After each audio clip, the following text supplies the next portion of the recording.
tarde a todos. Mais uma vez estamos aqui reunidas e reunidos para uma live, a nossa live, acho que de final de ano, para encerrar o ano, né? Da Comissão Mulher Economista. Eu quero agradecer muito a presença da nossa palestrante, que eu vou ler o currículo dela já já, e pela força, pelo desprendimento e de colaborar com a gente nisso. Muito obrigada, Helena. Então, a economista Helena Siqueira Dornelas, ela é economista com MBA em Gestão de Pessoas, especialista em economias solidárias e novas economias. Atuou nas áreas de planejamento e controladoria de grandes instituições financeiras. Fundou e geriu uma ONG voltada para desenvolvimento humano e social.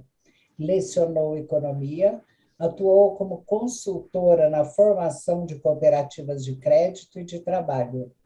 Atuou com análises macroeconômicas voltadas para as relações de trabalho e com gestão do terceiro setor. Criou o canal Simplifique, que desmistifica temas sobre economia, novas economias, finanças e empreendedorismo. É autora de livros, tem 2 livros publicados, Economias Colaborativas, de 2019, e Ponte entre a Economia Tradicional e as Novas Economias, de 2020. Tem um curso online, Ponte entre Economias, 2021. Atualmente é coach e orientadora de planejamento e finanças. Com um currículo desse, a palavra é toda sua, economista Helena. Pode começar a nos brindar com a sua palavra. Tá bom, obrigada, Nancy, é uma honra, um prazer. Já acompanhei, acho que foram 2 encontros, né, desse grupo, assim, e agora realmente eu me sinto privilegiada de estar aqui, né, nesse pedestal de palestrante, né, realmente é uma honra. Bom, eu trouxe uma apresentação da ideia, mas eu gostaria de contextualizar um pouco, assim, da onde ela surgiu, né? Alguns anos atrás, eu lecionei economia, e eu me lembro que uma vez eu lecionei para a faculdade de Direito, e quando eu cheguei na sala, os alunos já me falaram, peraí, professora, nós já viemos fazer direito porque nós não gostamos de número, nós não gostamos de nada exato, né? E, além do mais, a gente esperava um professor gordo, careca, de terno e pastinha 007.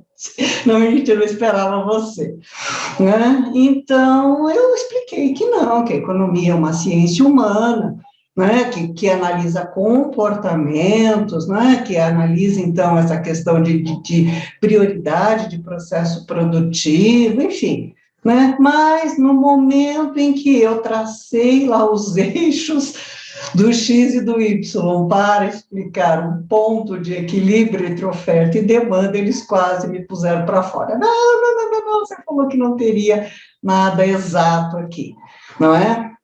E aí eu tentei explicar, então, verbalmente, né, como é que se dava, né, e claro que era muito mais difícil compreensão. Então, foi algumas percepções que eu fui tendo, assim, primeiro, né, de como a economia, a ciência econômica chega para as pessoas, não é? A ideia que passa reflete muito essa questão do capital, do patrimônio, do acúmulo, né? De aplicações, bolsa de valores, né? Mas fica bastante distante, inclusive,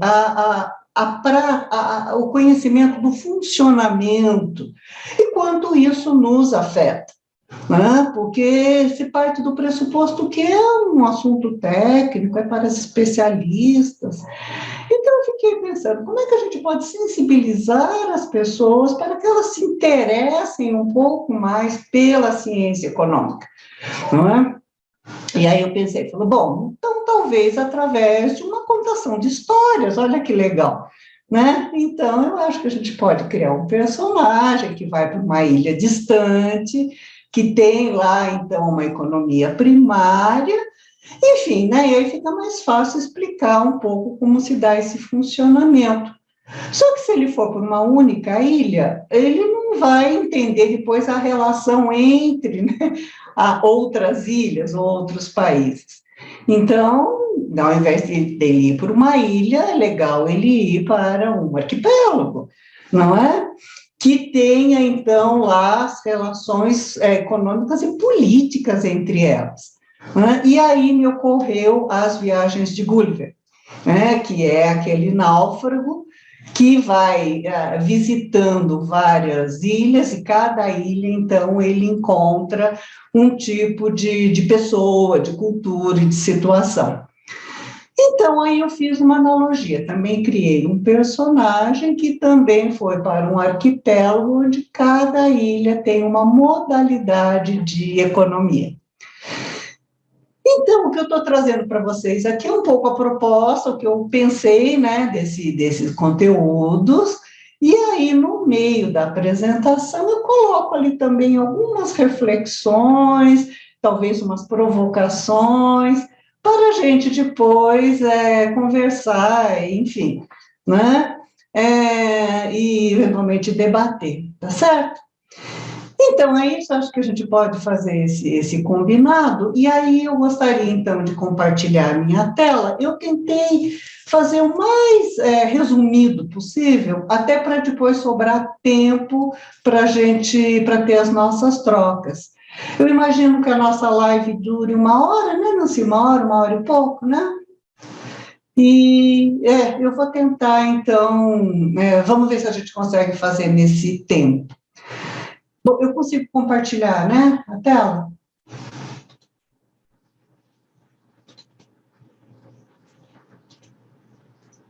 Vocês estão vendo?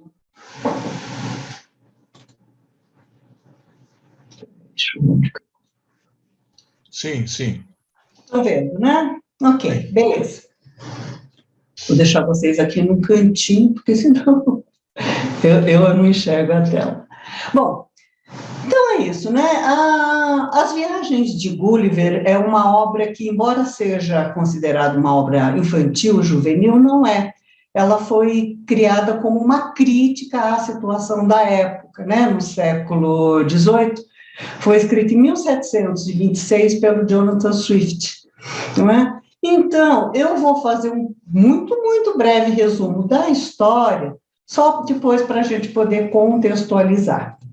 Então, o personagem é um médico, o Lemuel Gulliver, que, assim, entediado com a prática ali da medicina e com o espírito aventureiro, ele sai em viagem, ele sofre um naufrágio e vai, então, aportando em várias ilhas distintas. No final da sua jornada, ele escreve uma longa carta para o seu primo, Richard Simpson, relatando as suas aventuras, que é, então, o conteúdo do livro, né? E que ilhas ele visita? Ele visita várias, mas eu pensei aqui 5 ilhas, né? A Lilliput, que inclusive acho que acredito que é a mais conhecida, onde ele encontra, então, pessoas muito pequenininhas, com cerca de 15 centímetros de altura, não é? E que o vê como um monstro. Então, dá muito trabalho para ele, para as pessoas aceitá-lo, né? Ele ajuda, inclusive, né, a ilha, os cidadãos ali, nos embates com a ilha vizinha e tudo mais, mas ele percebe que ele não é uma persona não grata, né? Ele é uma persona não grata, e ele foge, ele vai para uma outra ilha, a Brobdingnag, os nomes dessas ilhas são impronunciáveis quase, e aí ele encontra, então, gigantes, né, pessoas de 22 metros de altura, um fazendeiro o encontra, presenteia a rainha, né, com aquela criaturinha exótica, e ele vira, então, um personagem de circo dentro dessa ilha. Depois ele foge de novo, ele vai parar numa outra ilha, a ilha de Laputa, onde ele encontra pessoas que são filosóficas, amantes da matemática, da música, das artes, mas pouco práticas, né? Tanto que as construções lá estão todas caindo aos pedaços, porque ninguém se dispõe a pôr a mão na massa e cuidar desse lado mais prático da vida.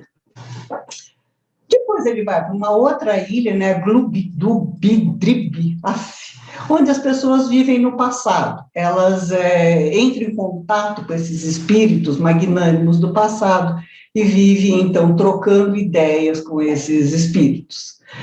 E, por fim, ele chega na ilha de Roiuns, que são governados, vejam só, por cavalos, não é? São cavalos sábios, bons governantes, e os seres humanos são seres bestiais, que eles chamam de Yahoo. Ele mesmo é considerado um Yahoo e é convidado a se retirar da ilha. Ele volta muito impactado, transformado, e aí, então, ele faz o relato. Então, muito simplificadamente, essa é a história do Gulliver. Então, que personagem nós criamos e como fizemos, então, a analogia para o contexto econômico? Então, nós criamos esse personagem, né? Ele vai ser o Samuel Gulliver, que não é médico, ele é um comerciante, e ele quer entender melhor a economia para conseguir expandir os seus negócios. E, claro, ele vai consultar o seu primo, Ricardo Simpleson, que, então, o aconselha a visitar esse arquipélago distante, chamado Arquipélago dos 5 Elementos, onde ele pode conhecer, então, as bases da economia, da política e entender um pouco de filosofia, porque a origem desse arquipélago está ligado a uma teoria chamada Teoria dos 5 Elementos, uma vez que o arquipélago foi criado, foi descoberto por sacerdotes taoístas, que trouxeram, então, viram, né, na relação ali das ilhas, então, essa atribuição, né, pela teoria, as coisas, os objetos, os eventos, os anos, os órgãos do corpo são atribuídos determinados elementos que se correlacionam entre si, né? E esses elementos são o fogo, a terra, o metal, a água e a madeira, né? Então, é muito interessante esse processo, porque os sacerdotes observaram que, além das riquezas naturais, né, que nomeavam, então, as ilhas, eles tinham também essa relação de ajuda, né, de geração e também de controle uns com os outros. Então, para quem não está familiarizado, né, com a teoria, tem aqui uma ilustração que mostra um pouco qual é a proposta. Temos aqui os elementos, né, o fogo, a terra, o metal, a água e a madeira, que tem, então, uma relação de geração, de ajuda entre eles e também uma relação de domínio ou de controle entre eles. Dá para a gente, algumas coisas dá até para a gente intuir, né? Então, por exemplo, a gente percebe que a madeira, sim, ela alimenta o fogo, não é? Enquanto a água vai controlar esse fogo. Então, tem todo aí um embasamento, né, em decorrência de observação mesmo da natureza. É muito interessante, eu particularmente gosto muito, não é? Então, que nós temos aí, que arquipélago é esse? Então, nós temos o arquipélago composto de 5 ilhas, não é?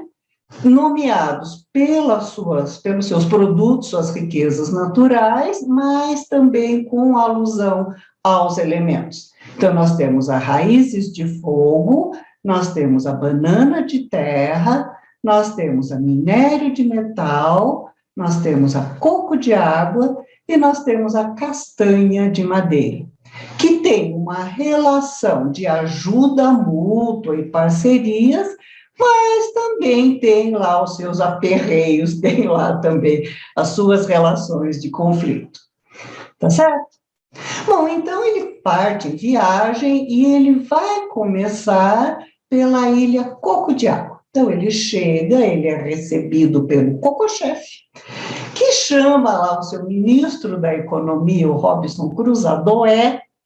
Qualquer semelhança com o náufrago, né? Não é mera coincidência, o outro náufrago. Bom, e aí o Robson vai explicar como ele, né, entende que o Gulliver quer entender da economia, ele começa a explicar, então, o funcionamento, né? Ele fala do fluxo circular de renda, né? Fala, então, dos macromercados de bens e serviços e de fatores de produção e dos macroagentes, as famílias, as empresas, claro que no contexto da ilha. E como se dá, então, essa circularidade.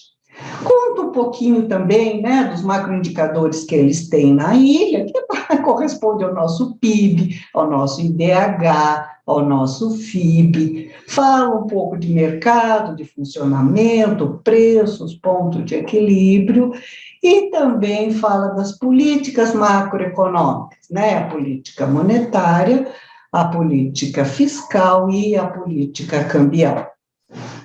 E recomenda, então, que ele continue, que ele faça mesmo um tour ali pelo arquipélago para conhecer as outras ilhas, não é? Então, ele sai da Coco de Água e ele vai até a Minério de Metal, se deparar com uma economia mais hegemônica. Metal-chefe não o recebe e ele é, então, ciceronado pelo ministro Scrooge. Qualquer semelhança com o senhor Scrooge, o velho Ranzinza Sovina, lá dos contos do Charles Dickens, também não será mera coincidência. E esse ministro, então, fala da supremacia da ilha, que é uma ilha por deter o metal. Ele conseguia, então, forjar as armas e dominar o restante do arquipélago, e também era a única ilha que tinha moeda de metal cunhada, olha só, não é? Então, ele explica, aproveita e já explica para o Gulliver como se dá o funcionamento do sistema financeiro e, principalmente, o condão que esse sistema tem de multiplicar a riqueza, não é? Principalmente o dinheiro. O Gulliver sai da ilha assim um tanto impressionado, mas como o primo tinha deixado vários artigos, ele lê, então, a respeito das crises provocadas pelo sistema financeiro, duas grandes crises mundiais, a de 1929 e, mais recentemente, a de 2008. E se depara também com um fato um pouco impactante, né? Onde ele percebe. Os números estão pequenininhos, mas, enfim, né, para resumir, cerca de 8% da população mundial detém 46% de toda a renda, não é? E ficando, então, todo o restante com uma parcela mínima e ínfima, que demonstra, então, claramente a questão da concentração e, segundo o professor Ladislau Dalbor, o sistema financeiro, ele contribui para isso, uma vez que ele realmente concentra muito essa possibilidade de riqueza financeira e monetária. Ele fica também muito impactado, não é, com aquela dinâmica, né, com aquela supremacia toda, e resolve seguir viagem, e vai até, então, a Ilha Banana de Terra, onde ele se depara com uma economia subordinada. Então, ele é recebido pelo Banana Chefe, que não tem ministro nenhum, tá certo? Essa ilha é a mais pobre lá de todo o arquipélago, foi muito tempo colônia da Minério de Metal e ainda mantém a sua mentalidade colonial e totalmente dependente. Não é? É uma economia primária, efetivamente, né? E com níveis socioculturais, assim, mínimos, tá certo? E ele tem um pacto lá com a minério de metal, não é? Como a minério, ela polui muito, então ele fala, olha, Bananinha, você fica aí e trata de não poluir mais para a gente manter aqui o equilíbrio, não é? E ele aceita, tá certo? Então não desenvolve para não poluir. Gulliver fica realmente bastante impactado, e ele lê, então, né, nos artigos que o primo deixa, respeito ao crédito de carbono, que é mais ou menos isso, né? Aqueles países que não poluem, que têm aquelas políticas mais regenerativas, geram esses créditos que são comprados pelos países poluidores. Quer dizer, na média, continua tudo a mesma coisa. Mas, enfim, não é? Então, e lá ele se deparou também com essa gravura, né? E um pouco essa gravura eu tirei de um TED, de uma representante lá de Serra Leoa, que é realmente impressionante. Ela fala assim, o nosso país é muito bonito, é um dos menores IDH do planeta. O nosso país é muito rico, tem muito minério, tem muito diamante, e a gente não entende porque nós precisamos de 5.000 leones, que é a moeda do país, para comprar €1. Nós não entendemos essa paridade de 5.000 para 1, sendo que nós temos tantas riquezas naturais. E aí mostra um pouco, então, essa questão das economias subordinadas, periféricas e dependentes. Bom, é óbvio, né, que ele está ali muito, muito impressionado com tudo isso, e ele falou, não, eu preciso ver, então, né, o que existe de diferente, o que pode ter de alternativo. E ele segue, então, para ilhas que têm uma outra mentalidade. Mas antes dele seguir, nós vamos deixar aqui para vocês umas reflexões, né? Então, falamos aqui um pouco da economia tradicional, então, assim, né? Por que a gente precisa conhecer todo esse contexto? Né, funcionamento, políticas macroeconômicas, né, economias hegemônicas e subordinadas, né, que impacto tem isso na nossa vida, né, no nosso cotidiano, no dia a dia, tá certo? E se a gente olha para o nosso país, né, onde dentro dessa grande ordem mundial o Brasil está inserido? Qual é a posição dele na fila do pão dentro da ordem mundial? Bom, então, Gulliver segue viagem lá pelo arquipélago e agora, olha só, ele vai se deparar com uma ilha que pratica a economia solidária, que é a Ilha Raízes de Fogo, não é? Ele é recebido pelo Raízes-chefe e que chama, então, seus assessores, a Alicia Maravilha e o Branco Coelho, qualquer a alusão ao País das Maravilhas também não é mera coincidência, tá certo? E ele percebe que lá funciona diferente, não é? Os empreendimentos ali são todos cooperativos, nos vários segmentos possíveis, né, da economia, na questão da produção, do consumo, existem cooperativas educacionais, habitacionais, cooperativas de crédito, que diferente, não é? Realmente atuando de uma forma mais solidária, mais autogestionária e participativa. Ele vai se deparar também com o banco cooperativo, que, né, mais ou menos corresponde aos bancos comerciais, só que ele tem uma outra política, e olha só, bancos comunitários, que juntamente com os clubes de troca, atuam com moeda social complementar. Então, para aquelas regiões, né, de maior escassez de recursos, surge a possibilidade da moeda social complementar legitimada ali pela comunidade. Aí ele pensa, puxa, daqui eu gostei, que diferente, não é? Que outra forma, parece realmente uma alternativa de funcionamento a esse, né, sistema aí vigente. Mas eu quero conhecer mais, e ainda falta mais uma ilha, que é a ilha, então, onde ele vai se deparar com as tendências das novas economias, que é a castanha de madeira. Não é? Lá ele encontra a castanha-chefe, que também não quis chamar ninguém, não. Ela mesma, uma mulher, quis, então, mostrar para ele como era o funcionamento ali, né, da ilha. Já tinha uma postura mais futurista, diferenciada, a internet já estava chegando na ilha, olha só, e um olhar mais voltado para a sustentabilidade, não só da ilha, mas como de todo o arquipélago e as outras regiões vizinhas também, não é?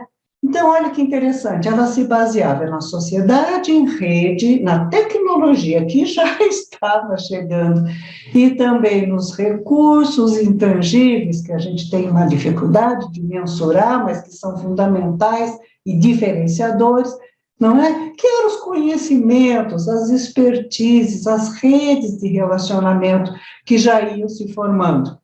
Então, esse tripé da sociedade em rede, da tecnologia, dos recursos intangíveis, começavam a amparar uma outra forma de funcionamento da economia. E isso era extremamente importante e necessário. E eu trago aqui para vocês um diagrama que é a síntese da economia Dunnett. Eu não sei se vocês já ouviram falar, mas a professora Kate Hayward, de Oxford, ela delimitou a área que a economia deveria atuar, sobre essa área circular, da rosquinha, né? Por isso, economia Dunnett. Porque o que se atua para aquém da rosquinha deixa, então, de atender necessidades básicas, né, dos países, como habitação, saúde, educação, alimentação, tá certo? E o que se atua para além do limite da rosquinha fere, então, os limites planetários. E nós já temos aqui esse em vermelho, né, no interno, significa necessidades que deixam de ser atendidas, e o vermelho no externo significa limites que já foram ultrapassados, não é? É o que é o das mudanças climáticas, da perda da biodiversidade, aqui eu não consigo ver qual que é, mas é um deles, né? Os excessivos níveis de nitrogênio e fósforo, então, como fertilizantes, contaminando a terra, e a transformação da terra em cidades e pântanos. Não é? Então, esses 4 níveis já estão bastante comprometidos aqui pelo levantamento da professora Kate Hayward, o que leva, então, um olhar um pouco mais preocupado para a questão da sustentabilidade no futuro, que praticamente já começou. Nós já temos essa situação, tá certo? Bom, então eu deixo aqui agora também mais algumas reflexões sobre economia solidária e as novas economias, não é? Para que a gente precisa saber disso? Né? Essas coisas que estão acontecendo, essas mudanças, né, exponenciais que estão chegando, né? Onde isso pode nos impactar? Não é? Será que a economia solidária é realmente uma alternativa ao nosso sistema vigente? E se você olha, né, toda essa mudança que as novas economias estão trazendo, né, quais são as ameaças e as oportunidades que podem estar embutidos aí? Bom, então depois, né, já finalizando ali a viagem, o Gulliver vai perceber, então, que essa teoria realmente se aplica, né, lá no arquipélago. Existem aí as relações de parceria e ajuda mútua entre essas ilhas, não é? Mas, ao mesmo tempo, a Raízes de Fogo tem uma contraofensiva a minério de metal que é dominadora, colonialista, tá certo? A minério de metal também ataca a castanha de madeira, porque vê ali um diferencial, ela é futurista, ela tem outras possibilidades. A castanha de madeira, então, se afasta diplomaticamente da banana de terra, porque a castanha de madeira é avançada, enquanto a banana de terra é atrasada, não é? Os nativos da banana de terra correm todos para coco de água em busca de melhores condições de vida, sobrecarrega a ilha, tá certo? E a coco de água, por sua vez, também tem lá medidas protecionistas quanto a Raízes de Fogo, para que ela também não venha e não comprometa lá o seu mercado. Porque, afinal, a água, sabemos, apaga o fogo, tá certo? E o Gulliver, então, ao conhecer também as viagens de Gulliver, né, ele vê ali a trajetória do Gulliver original, e ele percebe que ele que ele fez uma viagem reversa, não é? Porque a primeira ilha que Gulliver chega, né, ele se depara com anões, e no Coco de Água ele se deparou com gigantes, com pessoas que o receberam muito bem, que deram para ele, né, as informações todas que ele precisava. Já a segunda ilha, era minério de metal, aí ele encontrou gente pequena, né, com sede de poder, dominadora, não é? Na ilha onde Gulliver achou teóricos pouco práticos, né?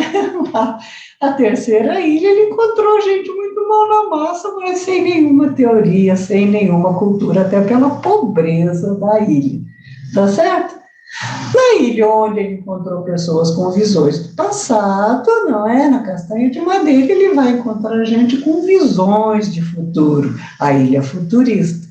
E lá na ilha ele encontrou cavalos sábios, não é? Aqui na sua viagem ele encontra, então, humanos solidários, fazendo uma viagem reversa em relação ao Gulliver original. Bom, e aí, né, para a gente ir concluindo, né, a gente pode fazer alguns comparativos nessas linhas que a gente viu, né, da economia tradicional, a solidária e as novas economias, né? Então, a gente vê que a tradicional, nesses quesitos, né, produção, sistema financeiro, o comércio, os indicadores, né, as crises ou problemas, na questão da sustentabilidade, ele realmente tem, né, esses quesitos aí que nós conhecemos, não é? A forma de funcionamento tradicional, né, que já vem aí de algum tempo.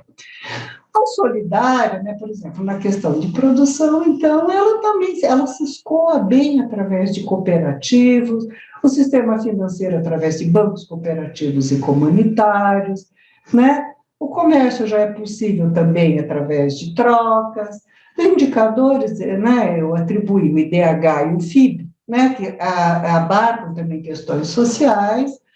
O problema, né, é que realmente tem uma imagem distorcida, a gente não sabe bem se por boicote ou porque talvez não tenhamos lá, né, um espírito realmente um pouco mais cooperativo, ela não cresceu, né, as propostas não tomaram seu devido lugar, né, na história. Né, muitas cooperativas são atribuídas a copegados, a fraudes, é uma pena, né? E, né, enquanto sustentabilidade, o crédito de reciclagem parece ter um pouco mais de efetividade do que o crédito de carbono. Em relação, né, às economias mais futuristas, então a gente vê que a produção também já pode ser através de startups, que o sistema financeiro através de fintechs, que o comércio pode se realizar através de multimoedas, inclusive moedas cripto, não é? Dos indicadores, então a gente percebe que essas métricas, o PIB, mesmo o IDH e mesmo o FIB, que é tão subjetivo, ele não contempla várias outras questões, principalmente no quesito de sustentabilidade, que talvez uma métrica Donut possa contemplar. Então, qual é o problema? Resistência, né? Nós estamos olhando essa mudança todos aí com bastante receio, até porque está vindo numa velocidade exponencial, uma coisa, né, que a gente não sabe se vai ter controle em algum momento. E também, né, no quesito sustentabilidade, a economia circular, não é aquela que realmente parte para o reaproveitamento dos insumos, das embalagens, da matéria-prima, com a perspectiva regenerativa do planeta. Bom, por fim, então, né, as nossas mais algumas reflexões, né? Enfim, né, a gente olhando, né, para esse todo, para esse contexto, né, que críticas, que sugestões a gente poderia fazer, né, a esse nosso sistema, né, porque afinal ele ainda é vigente, tá certo? Se a gente tivesse a varinha de condão, pudesse mudar, então, o que a gente mudaria, né, na economia e na política, não é? Quais seriam, então, as tendências futuras, né, para o nosso funcionamento enquanto sociedade, enquanto país, enquanto planeta, tá certo?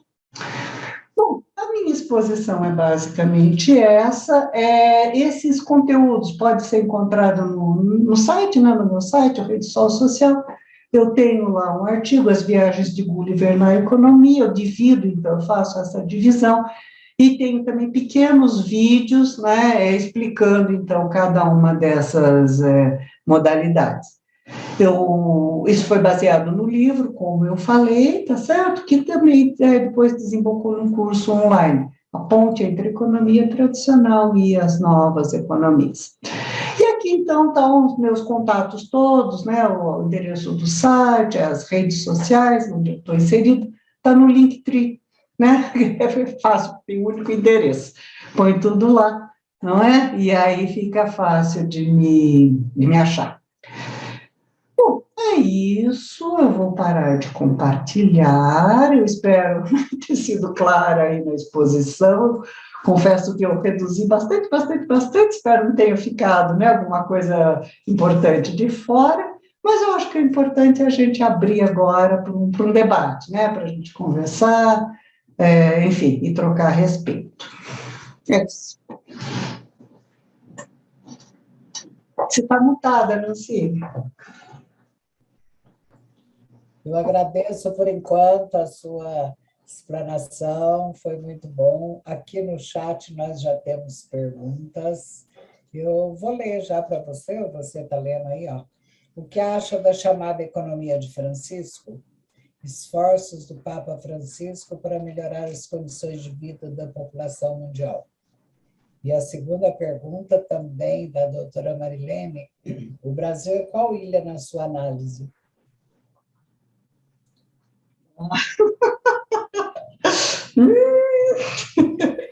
Bom, enquanto Olha, doutora Helena, quero cumprimentar a doutora Nancy também pelos ótimos eventos, ótimas lives que nós estamos tendo. Mas essa pergunta foi para provocá-la. E boa tarde a todos aqui. Quero saber sobre a economia do nosso Papa Francisco.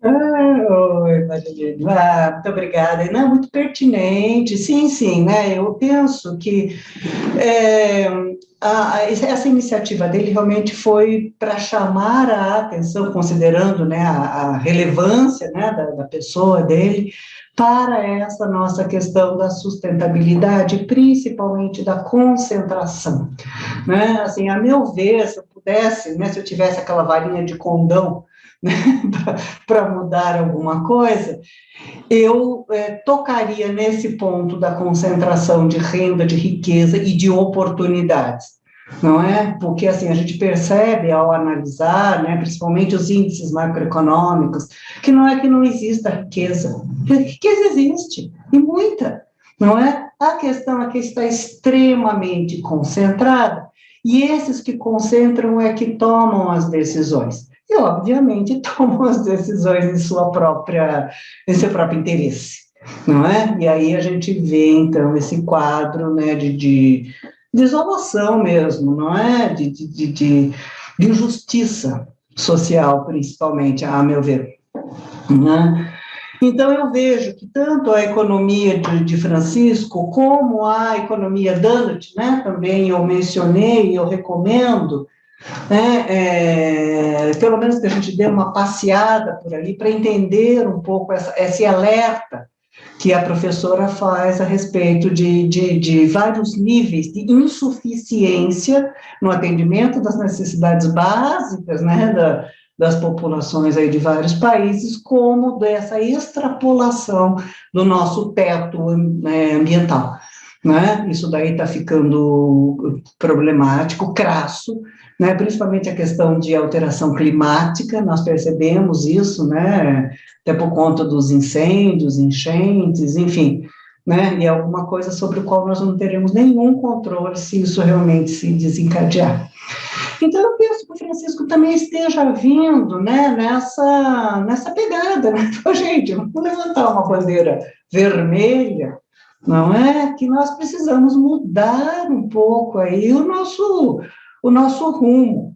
A questão, a meu ver, é assim, que ninguém vai querer largar o osso, não é? sabe? Quem detém poder, quem detém riqueza, quem toma, então, as decisões, não vai querer abrir mão, graciosamente, pensando no futuro do planeta, pensando nessa redistribuição um pouco mais justa, e não vai, né?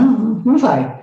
Então, a gente precisa ver que medidas a gente, né, poderia tomar para tentar contornar isso, não é? Por bem ou por mal, a hora que a gente já tiver, né, em situações um pouco mais calamitosas. Eu espero que a gente não chegue, tá certo? Agora, onde que o Brasil se encontra naquela ilhazinha? Ai, ai, ai, que pergunta difícil. Que pergunta difícil, né? Olha, gente, sabemos, né? A Cristina, estou vendo a Cristina, que legal, prazer vê-la aqui, né? E outras pessoas que chegaram também, bem-vindas. Bom, assim, né? Eu ainda vejo o Brasil como uma economia periférica, subordinada, dependente, não é? Então, eu acho que também está lá no meio, entre a banana de terra e talvez a coco de água, tem uma ilhazinha ali no meio, e talvez a gente esteja por ali ainda. Embora, apesar, a despeito de todo o nosso potencial, de todo o nosso tamanho, de toda a nossa riqueza, né? Então, eu ainda vejo por ali. Doutora Helena, doutora Nancy, eu quero comentar o Pedro Afonso, que está aqui conosco também, e todos, não é? Mas gostaria de lembrar, esses dias assisti a uma live do PNBE, o Pensamento Nacional de Bases Empresariais, e foi justamente com Horácio Laffer Piva, um super industrial, né? Um super empresário, e que foi presidente da Fiesp, da Federação de Indústrias do Estado de São Paulo. E ele disse o seguinte, ele falou, o que nós ricos estamos fazendo com os pobres? Que a situação está muito grave. E aí me preocupa demais a classe média. Primeiro que ela está diminuindo, que isso não é o ideal. E segundo, que é ela que está mais próxima do pobre e é instada a fazer doações, a tentar ser mais solidária, e ela procura ser, mas realmente nós estamos criando um fosso muito grande. E eu me lembro de um livro, 21 lições para o século XXI, que ele fala dos irrelevantes, não é? Nós estamos criando, de fato, uma comunidade de irrelevantes, não tem sequer condições para comerem. E imagine para um estudo, para acesso à internet, a coisas melhores, mas eles enxergam, entendem. Então, a revolta fica muito grande. Isso tem me preocupado bastante diante da insensibilidade do nosso governo para com a população em geral. E a gente sempre falou do patriotismo, querer bem o Brasil, querer bem a população, mas estou muito preocupada com essa questão de quererem bem as suas próprias vidas, os seus filhos, os seus familiares, e esquecendo que nós temos uma vida em comunidade, não é? Nós, a doutora Nancy me fez um convite, eu fiz uma live sobre orçamento público municipal, há algum tempo, não é? Com o conselheiro Odilon, inclusive. E lá nós falamos de uma série de coisas, e os orçamentos públicos, e agora o orçamento secreto, né, não estão contemplando as prioridades realmente que nós temos, né? Nós estamos com gente passando fome, falta vacina, estamos atingindo, mas retardou um pouco, mas estamos conseguindo, mas nós temos essas prioridades, geração de empregos. Então, a sociedade está tomando as rédeas desse assunto quando ela paga impostos, principalmente a classe média, e ela deveria ter um pouco mais de retorno disso tudo. Então, isso tudo é bastante preocupante, né? Muito obrigada, viu? Eu estou vendo que a Cris levantou a mão, então vamos dar a palavra à Cris, né? E a gente te retorna, tá certo, Marilene? Olá. Cris, por favor. Oi, Helena, você me escuta? Sim, estou te ouvindo, sim. Então, perdão pelo atraso. Boa noite a todas e todos. É uma grande satisfação estar aqui. Muito obrigada por nos prestigiar, né, aceitando o convite da Nancy para participar do fórum. Eu me sinto, né, por não ter visto a apresentação completa, mas eu tentei me informar um pouco, procurei na internet os seus trabalhos, vi que tem muitos livros e uma extensa experiência nessa atividade que eu acho muito importante, muito meritória, que é trazer para a população a economia, né? E explicar. E através de diferentes abordagens, e aqui no caso hoje você estava usando a do storytelling, né? De contar histórias, fazer analogias. E essa é uma tarefa, o pessoal diz de formiguinha, porque a gente tem que ter paciência, não consegue de uma hora para outra atingir um público gigantesco, mas ao atingir uma pessoa, isso já pode fazer uma diferença muito grande na vida, na visão política, na visão econômica, né? Então, primeiro eu queria te dar parabéns por se dedicar a isso, né? Se o meu entendimento está correto, e te perguntar das dificuldades de fazer isso diante da predominância de uma narrativa que justamente desconstrói os ideais de igualdade, de humanismo, de desenvolvimento sustentável, e que é liderado pelos interesses de uma minoria, como você vinha falando, a Marilene colocou também. Então, eu gostaria de que você me falasse um pouquinho dessa dificuldade de fazer esse papel de conscientização e, ao mesmo tempo, disputar as narrativas, né, que é um jogo político muito pesado, e que muitas vezes nos cansa e até desanima, né? Então, a pessoa precisa tirar de dentro a energia e para permanecer com esperança na transformação social e na ressignificação do pacto social em prol de uma sociedade mais justa, mais igualitária e sustentável. Ok, Cris.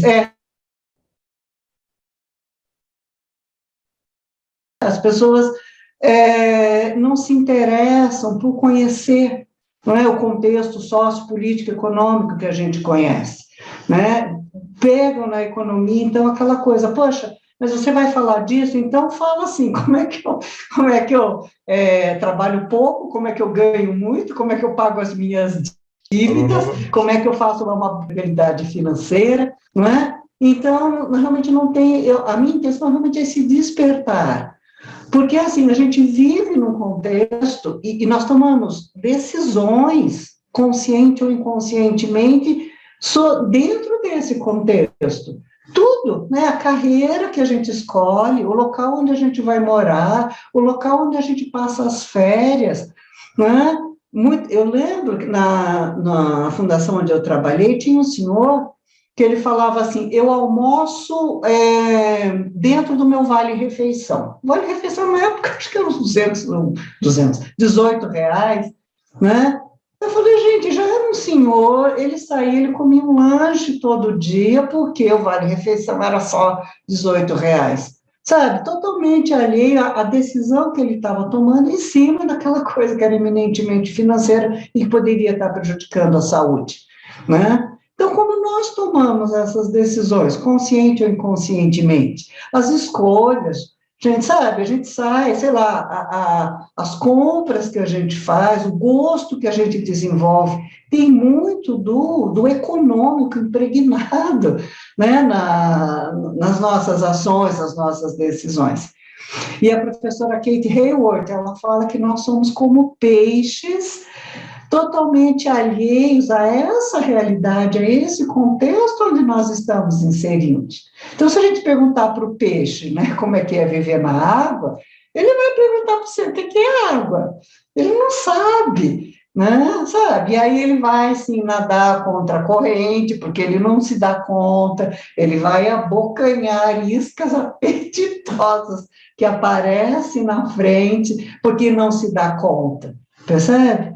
Então, eu acho que é fundamental, e é para nós, enquanto economistas, também abrir o leque dessas possibilidades. Eu acho que o Corecon tem um papel fundamental nesse sentido, né? De levar, então, o peso e a importância de minimamente se interessar pelo funcionamento da economia e, mais importante ainda, a meu ver, né? As tendências que estão chegando, né? Essa mudança de relacionamento político, econômico, sociopolítico, econômico que está acontecendo, né? A gente está vendo que está chegando com uma velocidade muito grande, a gente não está dando conta, a gente está vendo só as coisas acontecer, mas a gente não está se preparando para essas novas formas de relacionamento que estão chegando, a meu ver. E precisamos, então, levantar essa bandeira. E é nisso que eu estou trabalhando, né? Nesse sentido, porque eu acho que isso é importante, né, Cris? Como você falou, é importante, sim, e para mim é fundamental. Posso falar uma coisinha, Nancy? Pode. Então, a partir dessa fala da Helena, quer dizer, eu acho que toda a sua preocupação, né, de socializar o conhecimento de economia, traduzir para uma linguagem que possa ser compreensível por todos, né? Só isso é um mérito sem tamanho, né? Agora, você, no final da sua fala, você centrou na coisa do meio ambiente, da economia circular, e essa é a questão crucial deste momento, né? Então, se eu pudesse sugerir alguma coisa, eu acho que tem que realmente centrar nessa questão, traduzindo para quem não consegue entender, para além do seu cotidiano, quais as consequências de continuar a gente a viver, a consumir, a produzir, tal como vivemos hoje, né? Quais são as consequências disso? E aí, com o seu jeito de contar história, né, mostrar como é que afeta, por incrível que pareça, o cotidiano das pessoas, não para o dia de hoje, mas daqui, quem sabe, 1 mês, 2 meses, por exemplo, quando não chove numa região, é porque tem queimada no outro lugar.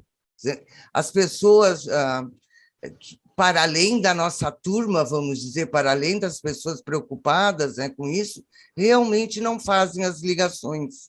E eu acho que com o jeito que você aqui expôs, de usar como metodologia uma história, eu acho que seria uma grande contribuição. Sugestão, né? Aqui, ela abriu para essa parte. Obrigada. Na verdade, na íntegra, né, qual que é o pressuposto?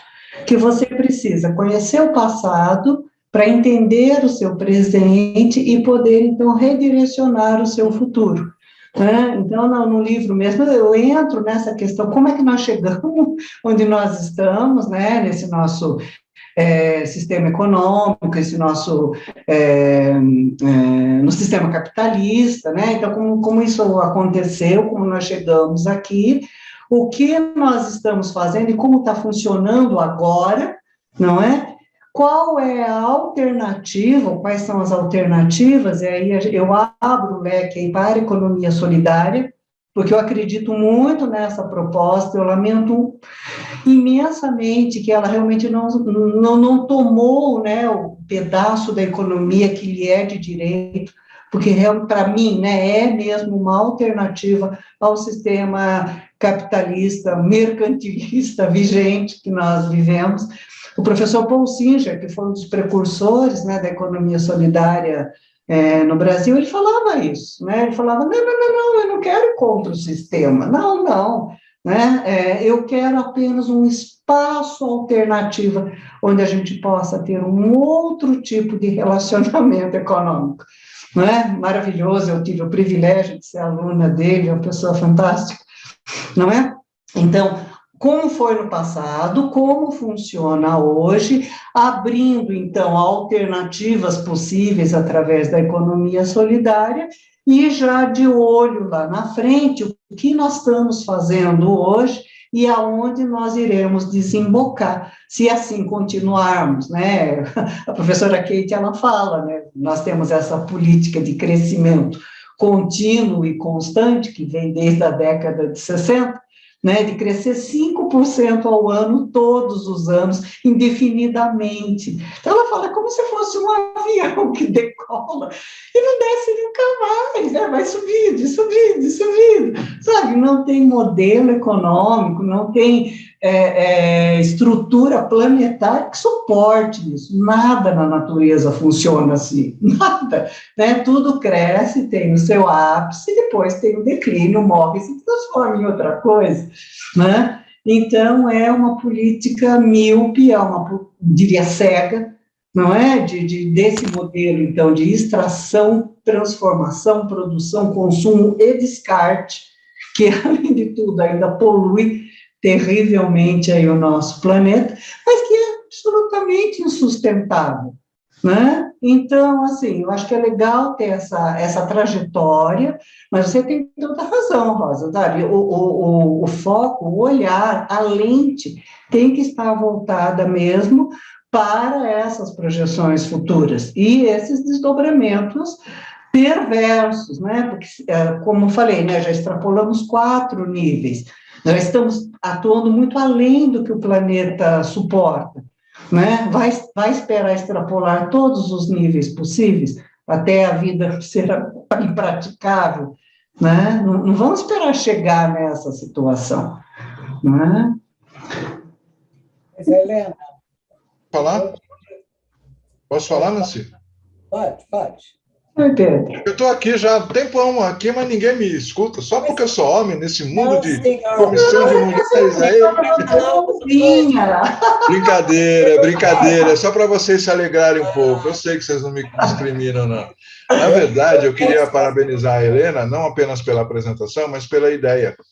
Eu acho que a gente tem que popularizar o ensino da economia. Com isso, nós não vamos perder mercado de trabalho como economistas, não. Eu acho que nós nunca vamos passar dos atuais um economista para cada 5.000 pessoas.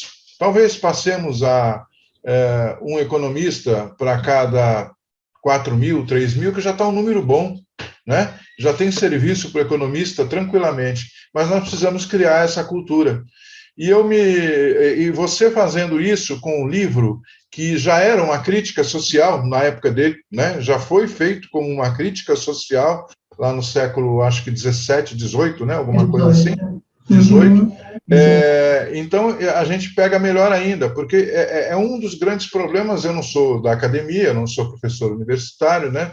Mas eu sempre soube que há uma grande dificuldade dos professores em lidar com essa aproximação da economia, especialmente com os alunos, né? Mas não é só com eles, é com toda a sociedade. Há muitos anos, desde 2007, eu sou um brigador aqui em São Paulo e vou continuar, e acho que vai ser difícil de ganhar, a ideia de você ter no 2º grau a matéria de educação financeira. No 2º ano do 2º grau, para todo mundo. A Marilene, que é engenheira, a outra que é advogado, não sei o quê, não importa, a pessoa precisa ter noção. Eu já estou evoluindo para economia e finanças, não educação financeira só, porque eu acho que economia e finanças, se bem dado, vai ajudar. Eu estive aqui na sexta-feira passada fazendo uma palestra, um dos palestrantes, né, do evento do Centro Paula Souza, que reúne 73 FATECs no estado e mais 273 escolas técnicas. E eu, há muitos anos, tenho trabalhado lá com eles para que a gente tenha nos cursos tecnológicos, que são de primeira qualidade na FATEC, matérias de economia e finanças, que eu acho que o camarada que é tecnólogo, engenheiro, etc., precisa de economia e de finanças para sobreviver. E não tira o emprego nosso, não, até melhora, né? Porque até melhora a situação, uma compreensão dessa. Eu tinha várias coisas para falar, mas para não exasperar a Nancy, que já quer terminar, eu vou pensar o seguinte: só mais 2 detalhes. Você falou no professor Paul Singer, e eu cheguei a comentar no grupo nosso, grupo GESP, Grupo de Economistas de São Paulo, a minha experiência com o professor Singer. Eu conheci já na USP e antes da USP mesmo. Não, já na USP, desculpe, eu já estava na USP quando eu conheci. E lá final dos anos 78, 80, não sei se vocês já estavam nascidas, a maioria aqui, ou algumas, nós tínhamos um movimento muito forte, que, aliás, foi um movimento que mudou o Brasil, encabeçado pelas mulheres dos clubes de mães, que chamava-se Movimento contra a Carestia. E esse movimento mudou o Brasil. Simplesmente mudou a partir dos clubes de mães. E eu, estudante de economia, ia dar aula de economia com base no livro do professor Paul Singer, chamado Guia da Inflação para o Povo. Não sei quem se lembra desse pequeno livro, mas era um livro muito interessante. Aliás, eu e o professor Lacerda estamos pensando em fazer uma coisa parecida agora, porque a inflação, pelo jeito, não vai sair da linha esse tempo, e nós precisamos fazer. Talvez não como livro. Hoje nós fazemos com áudio, com vídeo, é muito mais fácil de se chegar. E além dessa questão da popularização da economia, por último, eu queria lembrar o seguinte, aquela famosa frase do professor Milton Santos, que eu também conheci, geógrafo, né? Aliás, eu estou virando meio... como é que se chama aquele filme que o camarada vivia todo, esqueci o nome do filme. Eu estou virando o conhecedor de todo mundo, porque eu conheci todo mundo, né? E o Milton Santos tinha uma frase famosa. Eu acho que ele só errou na porcentagem. Ele falou assim: vamos chegar a um tempo em que metade dos habitantes da Terra não vão dormir porque têm fome. E a outra metade não vai dormir com medo dos que têm fome. Ele só errou na porcentagem, porque hoje é muito maior número de pessoas. E a nossa profissão de economista é justamente, está na lei nossa, que nós somos, um dos nossos objetivos é aumento da renda, da riqueza e distribuição da renda e da riqueza. Né? A gente vê pessoas hoje tendo essa sensibilidade em todos os campos nossos. A Marilene citou um economista, não sei se ela sabe que é economista, sócio do Sindicato dos Economistas, por sinal, sempre pede o boleto de anuidade para ser paga, que é Horácio Laffer Piva, que é um grande industrial. Nós temos Afonso Celso Pastore, que nunca foi por este lado. Nós temos todo mundo com a seguinte questão: o maior problema hoje do Brasil é a desigualdade social. Não para tornar todo mundo igual, mas para extinguir a extrema miséria. Porque daqui a pouco as pessoas vão se revoltar, porque a fome faz qualquer coisa. Faz a pessoa perder qualquer bom senso que tenha que ter. Então, a gente precisa trabalhar em cima disso. Eu diria que as nossas entidades, Corecon, Sindecom, com certeza abraçariam essa ideia. E sem natureza político-partidária. Para mim, pelo menos, como dirigente da categoria, não me importa quem está no governo, desde que a gente tenha essa perspectiva da redução da desigualdade. Se for para não reduzir e o governo estiver ruim, nós vamos falar mal do governo. Se o governo estiver bom, a gente vai falar bem do governo. Mas a gente vai trabalhar não pelo governo, vai trabalhar por essa redução de desigualdade na população. Como disse a Marilene, dinheiro tem. Recursos tem. É só dizer o seguinte: como é que vai mudar isso? Você perguntou, como é que vai mudar isso? A pessoa vai abrir mão? Vai abrir mão, porque senão ela não vai dormir à noite. Assim, eu me lembro de um palestrante que ele falou isso também, que nós corremos o risco de nos tornarmos pequenas ilhas de prosperidade num mar de excluídos.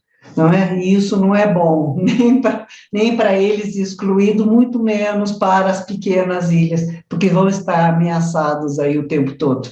Né? E não é isso e não precisa ser assim, né? O que mais realmente inquieta é que não precisa ser assim. né? Então, eu penso assim, quando alguém me pergunta qual você acha que é a tônica das novas economias, eu gosto de pensar que é uma acessibilidade às coisas e recursos que sempre estiveram disponíveis, mas não eram acessíveis. E agora, por conta de tecnologia, por conta de sociedade em rede, essas pessoas estão, né, estão começando a se apropriar, né, estão começando a se dar conta que elas têm, sim, saberes, expertises, né, habilidades, que elas podem, então, transformar isso num trabalho produtivo, que elas podem converter isso em renda, que elas podem fazer diferente, né, elas não estão condenadas, isso não é determinístico, né, elas não estão condenadas a uma vida de miséria, de penúria, não precisa ser assim. Agora a gente pode buscar outras alternativas, fazer o que a gente pode com o que a gente tem na mão, né? Sabe? E eu acho que isso é muito poderoso. Isso é muito poderoso. A gente, eu tive a oportunidade de assessorar a minha professora, né? Eu faço um curso de fluxonomia, estou fazendo uma especialização, que é vendo um pouco essas questões das novas economias. E ela foi contratada para amparar lá os eventos da São Paulo Fashion Week.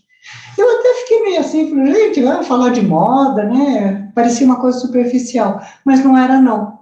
Né? Foram abertas salas e rodadas de negociação, e as pessoas ali trouxeram, e eram pessoas de todos os cantos do Brasil, que trouxeram ali a sua arte, não só na questão de moda, confecção, mas também artesanato, né? Produções ali paralelas, independentes. Gente, é de emocionar, sabe? Correu lágrima, de verdade, sabe? Porque eram, como disse uma colega, verdadeiros alquimistas, alquimistas que aproveitavam, então, aquilo que tinha, era palha, era semente, né?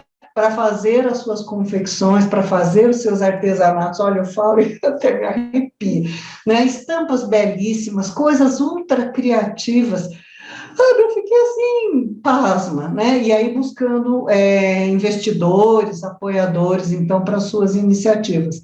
Então, é possível, sim, né? Eu acho que a gente precisaria partir para uma política de empoderamento, né? Para que a gente entenda, então, existe, é assim que funciona, mas não precisa continuar sendo assim, até porque, né, o futuro é um pouco caótico se a gente continuar nessa toada.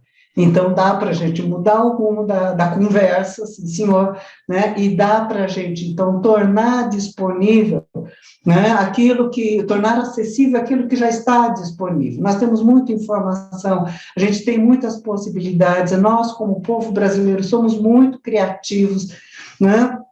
Então, dá para fazer mais com aquilo que a gente tem na mão, né? E eu acho que essa deve ser o mote, né? Esse deve ser o mote aí das novas economias. Olha, eu vou falar, quero agradecer a presença, a participação da Helena. Eu queria falar uma coisa, só assim, nesse apanhado todo, que as coisas vão indo, a gente vai pensando. Veio até aí a economia de Francisco e tudo mais. Eu acho 3 coisas, Nancy. Primeiro, o Brasil é um país fantástico, espetacular. As 5 que você pôs, o Brasil tem as 5. O Brasil tem as 5, lá dos 5 elementos. O Brasil tem tudo. Segundo, eu não gosto desse negócio, quanto vai crescer o PIB tem que crescer, não tem que crescer o PIB. Eu acho que um país ele tem que se desenvolver. Crescimento é diferente de desenvolvimento. O que adianta crescer se não desenvolver? Eu sou muito mais pelo desenvolvimento das pessoas do que crescimento do PIB. Terceiro, eu acho que o que falta não é só no Brasil, é no mundo. Além da conscientização e educação, né, que a educação com a conscientização, Eu acho que faltam políticas públicas. Ninguém enfrenta os poderosos. O tal do dinheiro chama dinheiro. Sabe, não tem imposto sobre renda, não tem imposto sobre grandes fortunas, não tem imposto sobre Dividendos, estava cogitando começar e todo mundo chiou. herança. E herança, aquilo passa de pai para filho e ninguém paga nada. Tudo bem que quem não sabe ganhar não sabe gastar, perde tudo. O pai é muito rico, avô rico, filho nobre e neto pobre, porque quem não sabe ganhar não sabe gastar. Mas eu vejo que são as políticas públicas, independente de governo. Se é da esquerda, se é da direita, se é esse ou se é aquele, são políticas que não mexem com os poderosos. Então, eu fico meio angustiada nesse ponto. E eu falo que quanto mais eu viajo, mais eu gosto do Brasil. Só que o Brasil tem tudo, mas as pessoas que estão lá com as políticas... Não, porque eu não sou a favor de dar tudo de graça, distribuir, não, porque o preguiçoso ganhar igual quem trabalha. Quem trabalha tem que ter seu mérito, mas não tem essa desigualdade tão grande. Eu não sei se eu sou utópica, se é utopia minha, acho que a economia de Francisco, no caso, o Papa quis puxar para essa conscientização, entendeu? O que eu acho que precisa, não é só para cá, não, para o mundo inteiro. A discrepância, até na China, que tem as castas lá, o pobre na China vive que, na Índia, vive que, nossa senhora, depois que eu voltei da Índia, eu nunca mais tive dó dos favelados do Brasil, porque são favelados de alto luxo. Na Índia, eles montam uma barraquinha pequenininha, deita e dorme para passar a noite, uma pobreza, pobreza, pobreza, não tem água, não tem terra, não tem nada. Mas tem as castas. Então, é mais por cultura, por essas coisas. E meio ambiente, eu acho que a produção é que desencadeia toda essa coisa do meio ambiente. Se as leis as leis e as regras forem rígidas e conscientes, tudo melhora. Agora, de repente, a gente precisa colocar gente consciente lá para poder tomar essas coisas, né? Desculpa se eu falei demais, mas na minha cabeça é isso. E o ano que vem eu acho que a gente vai ter um bom projeto, viu, Pedro, para essas coisas. Vamos ver, aguardemos o ano que vem, aguardemos. Olha, deixa eu ver se aqui tem alguém que queira perguntar. Ah, tá. Eu já estou um pouco preocupada com o horário, né? Acho que já passamos um pouquinho. É que realmente são muitas questões, né? Se deixasse, a gente ficava aqui noite adentro. Mas eu acho que trocar ideias e tudo, eu acho que é muito interessante, vai abrindo a cabeça, vai abrindo a mente, outras coisas. Aqui nós temos gente assistindo, não só economistas, tem outras pessoas também. Eu lembro que quando eu dava aula na graduação, eu falava, se eu conseguir mudar a cabeça de um aluno, eu já estou feliz, porque eu consegui mudar a geração, ou gerações, sabe? Então, essa conscientização que eu acho que precisa, mas a gente chega lá. Nós estamos indo a passo de formiguinha, mas devagar e sempre, se Deus quiser. Tá certo. Eu vi que o Alexandre pôs também aqui no chat, né? Sim, é importante, né? A gente começar a plasmar dentro das nossas possibilidades que mudanças seriam possíveis, que mudanças são essas. Né? E, enfim, né? E talvez e utilizar também a inteligência coletiva. Né? Uma coisa sou eu aqui no meu cantinho pensando, outra coisa é a gente se unir e realmente agregar forças aí para a gente ter, então, um alcance maior. Né? Eu acho que o corpo é fundamental. Né? Aí falou do professor Dober. Você falou dele ou não? Só do Paul Singer? Nossa, me deu branco o primeiro nome. Eu falei do professor Paul Singer, não sei se é... Singer, mas o outro também. Eu esqueci, já que eu lembro. Ele tem um livro que chama Poder Local. um livro pequeno, na época de mestrado, porque ele já prega isso há bastante tempo. As diferenças vão fazendo onde você mora. Se você mudar, se cada um mudar o seu entorno, você muda inteiro. Não adianta começar a mudar lá de cima, sabe? É o tal do poder local. O Paul Singer também tinha essas... Esqueci o nome dele, gente. O Dober. O Pedro, o Dober. Qual é o primeiro nome dele? Da nossa turma lá do GESP. Ladislau. Ladislau Dober. Ladislau Dober. O professor Dalbor, eu chamo ele de Dalbor, foi meu professor também, maravilhoso. Nossa, sou fã do Carteirinha. Eu estou perdendo a minha aula da Economia de Francisco, que ele é um dos professores, que é toda terça-feira, né? Mas estou aqui com vocês.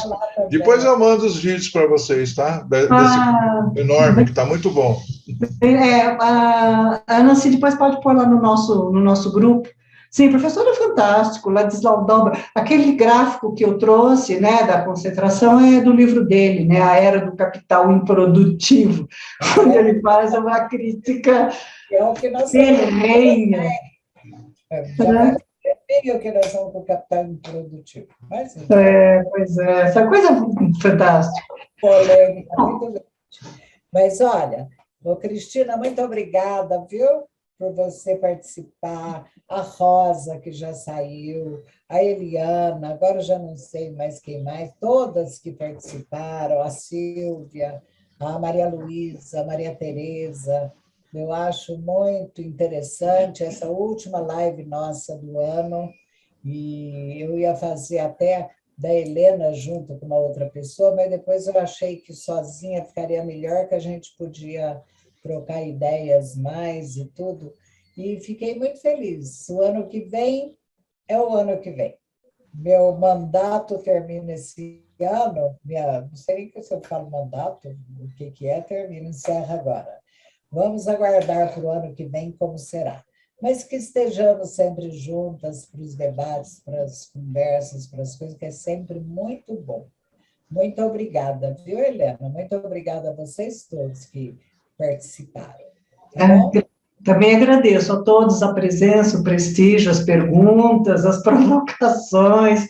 Nossa, foi muito rico. Para mim, uma emoção aí o tempo todo, gente. Que energia boa, energia maravilhosa do grupo. Obrigada mesmo. Obrigada. Eu também queria agradecer. E tomara que ano que vem a gente continue com o fórum, né, Luci? Tem tudo para continuar. Muito obrigada, Helena. Né? A gente começa em janeiro e encerra em dezembro. O ano que vem, sabe Deus como será. Mas estaremos juntas, se Deus quiser, em algum momento, pôr a cabeça para pensar, para a gente agir, movimentar. Porque ano que vem, acho que não tem pandemia mais, aí vai ser tudo mais fácil. Tá bom? Muito obrigada. Gratidão. Obrigado. Boa noite para todas e todos. Boa noite.